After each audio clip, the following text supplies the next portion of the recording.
Welcome back to another Cavs game reaction.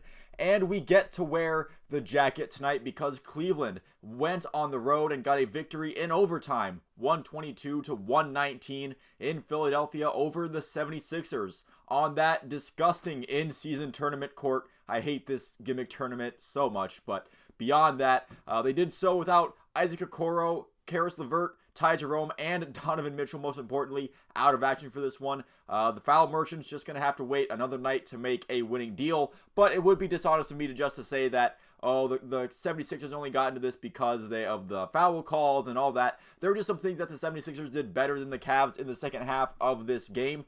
Some things that the Cavs stopped doing well that they did in the first half, they stopped doing as well in the second half. One of them was why the Cavs found themselves down by 2 with 16 seconds left to go in the fourth quarter, and that was rebounding, where late in the game it was tied. Embiid misses a shot, but Patrick Beverley gets the rebound pretty much uncontested and is able to make a floater. Now Darius Garland was able to make his free throws tied up late before overtime, but rebounding did seem to be a bit of an issue in the second half, especially whether it was giving up some offensive rebounds or not being able to hang on to the ball after a rebound, where that just gave Philadelphia more opportunities than you'd want to give them, especially with a team like the 76ers and their caliber of play. The more opportunities you give them, the more points they're likely to score on you if you give those up. Although a lot of the execution in the paint also felt like fell off a bit in the second half. Just some shots that you would have rather seen go into the basket, seen those shots fall. They just kind of missed some of those close shots. But enough with the negativity. This game rocked and Cleveland won it. How many times were there games that the Cavs were involved in last year that was really good? It was intense action. It was close down to the last minute, but the Cavs just came out on the wrong end of it. Not this one.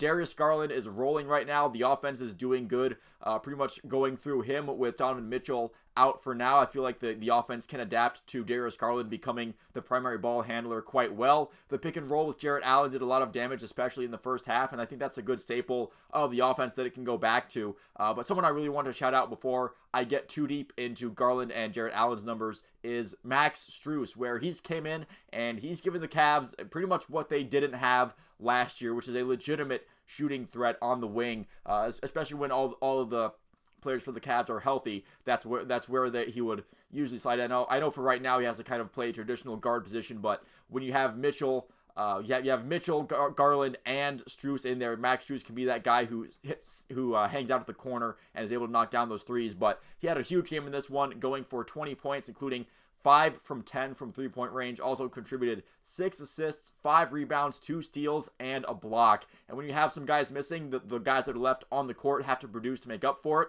And Max Strus has definitely been a big part in that. But back to Garland and Jarrett Allen. Allen having a season-high 26 points, including 13 rebounds for a double-double. This was by far the most impact he's had in a game this season, at least to my eyes. And that was needed for this one, considering you have Joel Embiid wearing the jersey of the opponent tonight in this game. You also have Darius Garland putting up 32 points, including a huge three-pointer late in the fourth to barely avoid a shot clock violation. If that shot doesn't go in, we're probably thinking about a close loss for the Cavs in the fourth quarter, where they had a big lead and just kind of blew it throughout the second half. But Darius Garland also putting in 8 assists, 5 rebounds, and 3 steals. Garland and Jarrett Allen, have yourselves a night. But don't think I forgot about Evan Mobley putting up yet another double-double, 18 points, 12 rebounds. Also had a very impressive block denying a dunk. And speaking of blocks, Tristan Thompson, now 5th all-time in franchise total blocks with 451 with his time with Cleveland. Also coming in off the bench, Craig Porter Jr., he's still in attack mode. Doesn't show up as aggressively on the stat sheet as it did against Denver, although he was just 1 assist shy of a double-double of his own.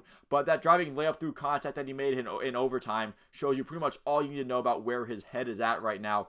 This rookie is absolutely on a tear, and he's doing it against pretty good teams. Again, he had a really good game against Denver, and this one against the 76ers, again, the stats don't necessarily pop out quite the same, but the impact that he had on the game is undeniable just watching it. And I do feel like I'm missing somebody though. Who who haven't I talked about yet? That's another starter. Oh yeah, Dean Wade. Another 0-point performance from Dean Wade. Couldn't hit a shot. The Cavs won in spite of him getting 31 minutes. He was definitely of negative value in this game, and one of these injured guys have to come back ASAP. I like seeing him on the starting five graphics on social media is an instant downer for me. It's a reason to not get excited about the Cavs game is seeing Dean Wade being one of the starters. But other than that, pulling out a win over Philadelphia on the road on that disgusting, ugly-ass court that they have for their in-season tournament games, that is a gift in and of itself, and I will take that every day of the week. But that is going to do it for this video. Thank you so much for watching. If you didn't make it this far into it,